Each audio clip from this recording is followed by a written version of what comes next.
বন্ধুরা, আজকের আমরা চলে এসেছি আমাদের চাকলা নয়, কচুয়া ধাম নয়, কিন্তু অপূর্ব সুন্দর মার্বেল পাথর দিয়ে তৈরি বিশাল আকৃতির লোকনাথ বাবার আশ্রমে। তো এই মন্দিরটি কোথায়, কিভাবে যাবে এবং কি কি ব্যবস্থা আছে সব কিন্তু আমি আজকের আমার এই ভিডিওতে শেয়ার করব। তো সঙ্গে থাকো, আশা করছি আজকের এই ভিডিওটা তোমাদের খুব ভালো লাগবে।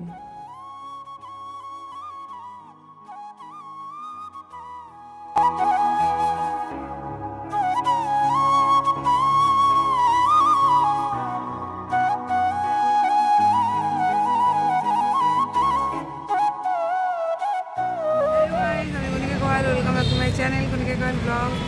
বন্ধুরা, আজকে আমি চলে এসেছি আমাদের এক নতুন লোকনাথ বাবার আশ্রমে। মন্দির কিন্তু বলছে না, আশ্রম বলছে। তো আশ্রম বলে থাকার ব্যবস্থা থাকে, ভোগ বিতরণের ব্যবস্থা থাকে, জানি না এখানে কতটা কী আছে। তো দেখি, চলো এই মন্দিরে কী করে আসবে এবং এই মন্দির এই আশ্রমে কী করে আসবে, এই আশ্রম কটাতে 12 পর্যন্ত খোলা এবং কী কী ব্যবস্থা আছে সব কিন্তু আজকে আমি ভিডিওতে শেয়ার করবো। সঙ্গে থাকো। তো চলো এখন প্রথমে বলি এখানে কী করে আসবে। বন্ধুরা, শিয়ালদা থেকে হাবড়া লোকাল বা কৃষ্ণনগর লোকাল বা বারাসাত লোকাল ধরে তোমরা চলে আসবে বারাসাত জংশনে। বারাসাত স্টেশনে নেবে, সেখান থেকে বাইরে বেরিয়ে বলবে অটোওয়ালাকে যে আমরা হেলা বটতলা যাব। তো তোমাদের অটোওয়ালা নিয়ে চলে আসবে হেলা বটতলা। হেলা বটতলা থেকে আবার অটোতে উঠে বলবে আমরা বারাসাত লোকনাথ বাবার মন্দিরে যাব। তো তোমাদের সিধে নিয়ে চলে আসবে এই রাস্তার ধারে এই সুন্দর লোকনাথ বাবার মন্দিরের সামনে। তো বন্ধুরা, এই হলো আমাদের বারাসাতের অপূর্ব সুন্দর শ্রী শ্রী বাবা লোকনাথ আশ্রম। তো চলো এখন আমরা ভেতরে প্রবেশ করি। এই হলো মূল গেট, সদর। তো এখন আমরা এর ভেতর থেকে প্রবেশ করব।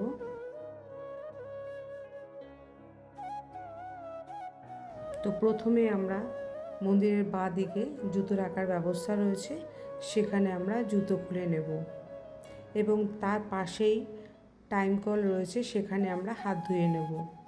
ধুয়ে সর্বপ্রথম আমরা এই মন্দিরটা কিন্তু দোতলা, আগে মন্দিরটা আমি পরিক্রমা করে নিই এবং এখানে কী কী নিচে মন্দির আছে দেখি। এই দেখো, এপাশে রয়েছে খাবারের জল, ওই দেখো বিমান যাচ্ছে, পাশেই এয়ারপোর্ট। তো সর্বপ্রথম আমরা নিচটা আগে দেখাবো কী কী আছে এবং পরিক্রমা করব, তারপরে কিন্তু ওপরে মূল গর্ভগৃহে যাব। তো চলো আগে নিচে পরিক্রমা করে আসি।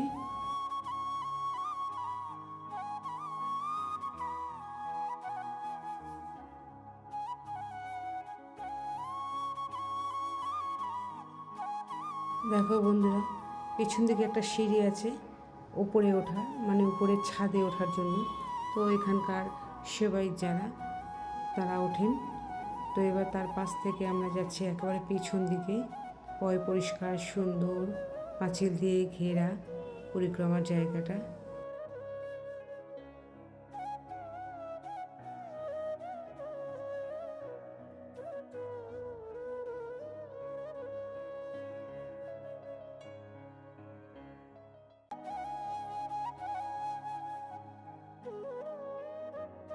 তার এখানে দেখো পেছনে একটা দরজা আছে, এই একটা দরজা আছে, দেখো এটা পেছন দিকের দরজা। এটা হচ্ছে পেছনের গেট, মানে মন্দিরের পেছন দিকটা। দেখো এটা এটা কিন্তু মন্দিরের পেছন দিকটা। বন্ধুরা, এই গেটের ভেতরে রয়েছে ভোগঘর এবং রন্ধনশালা। উৎসব অনুষ্ঠানাদিতে, যেমন লোকনাথ বাবার জন্মদিনে, লোকনাথ বাবার মৃত্যু দিবসে এবং জন্মাষ্টমী, তখন কিন্তু এই ভোগঘরে ভোগ রন্ধন করা হয় ভক্তদের জন্য এবং ভোগ খাওয়ানো হয়ে থাকে। অরেঞ্জ কালারের গোলাপ ফুল, দেখো এই দেখো অরেঞ্জ কালার, লাল গোলাপ না। বন্ধুরা, এই মন্দিরটা কিন্তু সম্পূর্ণটাই মার্বেল দিয়ে তৈরি করা এবং কিছু কিছু জায়গায় সাদা রং করাও রয়েছে, বেশিরভাগই কিন্তু মার্বেল দিয়ে তৈরি করা। বন্ধুরা, ইনি হলেন এই মন্দিরের প্রতিষ্ঠাতা তপন ঘোষ, তপন ঘোষের স্ট্যাচু।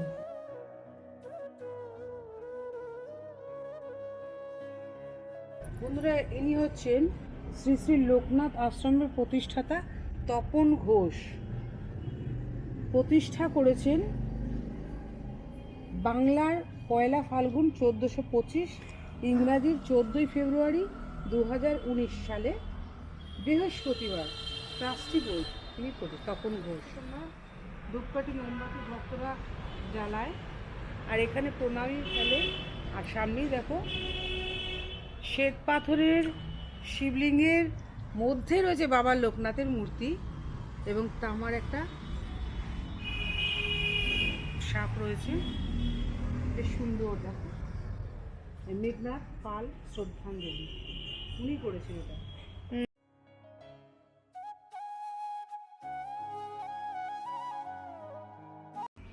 এই হচ্ছে পরিক্রমা হয়ে গেল।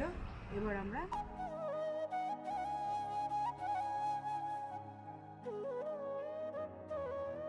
ভেতর দিক দিয়ে গেটটাকে দেখো কত সুন্দর লাগছে, শ্রী শ্রী লোকনাথ আশ্রম।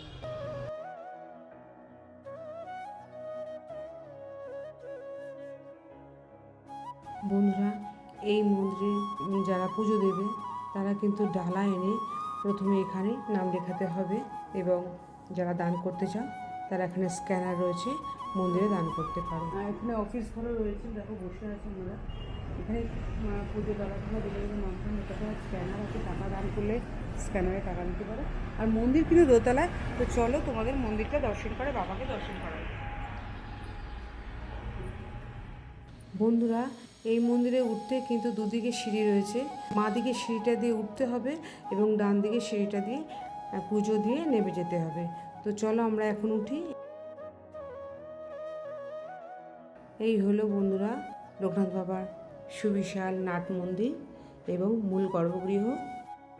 বন্ধুরা, পুরো মার্বেল দিয়ে তৈরি বিশাল বড় নাট মন্দিরটি, এবং সিধে রয়েছে মূল গর্ভগৃহ, যেখানে বসে আছেন আমাদের বাবা লোকনাথ।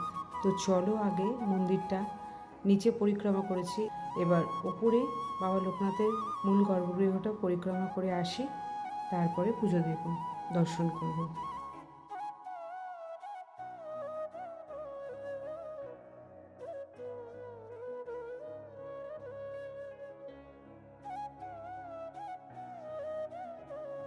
বন্ধুরা, নাট মন্দিরে বয়স্ক মানুষদের বসার জন্য বেঞ্চ রয়েছে। দেখো, মূল গেটের দুদিকে কাঠের বেঞ্চ রয়েছে। বিশাল বড় নাট মন্দিরটি। আর আমাদের এই হলো বাবা লোকনাথের মূল মন্দির, যেখানে বিরাজ করছেন পাথরের প্রভু শ্রীকৃষ্ণ এবং বাবা গণেশ ঠাকুর এবং বাবা লোকনাথ। মূল গর্ভগৃহের উপরে লেখা রয়েছে ওম, এবং বাবার মূল গর্ভগৃহের উপরে কিন্তু সুন্দর একটা ঝাড়বাতি রয়েছে। তো ঝাড়বাতিটা কিন্তু সন্ধ্যেবেলা জ্বালানো হবে। আর নাট মন্দিরে যে জানলাগুলো রয়েছে সেই জানলা দিয়ে কিন্তু মন্দিরের বাইরেটা দর্শন করা যাচ্ছে। আর বন্ধুরা, নাট মন্দিরের সামনে কিন্তু রয়েছে খুব সুন্দর একটা বারান্দা, যে বারান্দা দিয়ে তোমরা মন্দিরের মূল যে সদর সেটা দেখতে পারবে এবং বাইরেটাও দেখা যাবে। তো চলো সেই বারান্দাটা দেখাই। তো এই হলো সেই সুন্দর বারান্দা, যেখান দিয়ে কিন্তু মন্দিরের মূল গেট দর্শন করা যাচ্ছে।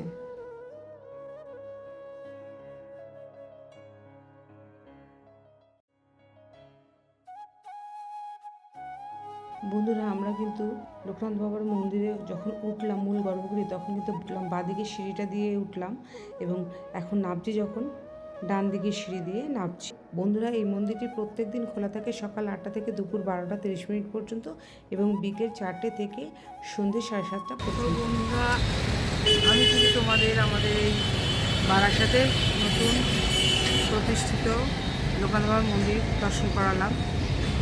তো এখানে কিন্তু ভোগ বিতরণের কোনো ব্যবস্থা নেই। যেদিন প্রতিষ্ঠা দিবস বা বাবার জন্মদিবস বা বাবার মৃত্যু দিবস, সেদিন কিন্তু এখানে ভোগ বিতরণ করা হয়ে থাকে। এছাড়া কিন্তু অন্যদিন বাবার জন্যই ভোগ করা হয়, বাইরের লোকেদের জন্য ভোগ করা হয় না। ওই দেখো দিন দিচ্ছি, দেখা সামনেই আর।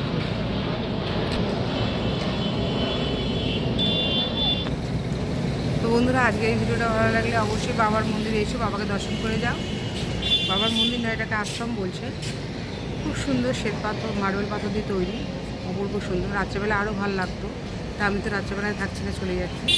তো লাইক করে দিও, কমেন্টে জানিও, শেয়ার করে দিও, সাবস্ক্রাইব করে দিও। তো আজ এরকম বিদায় নিচ্ছি, অন্য দেখা হবে কোনো ব্লগের সাথে।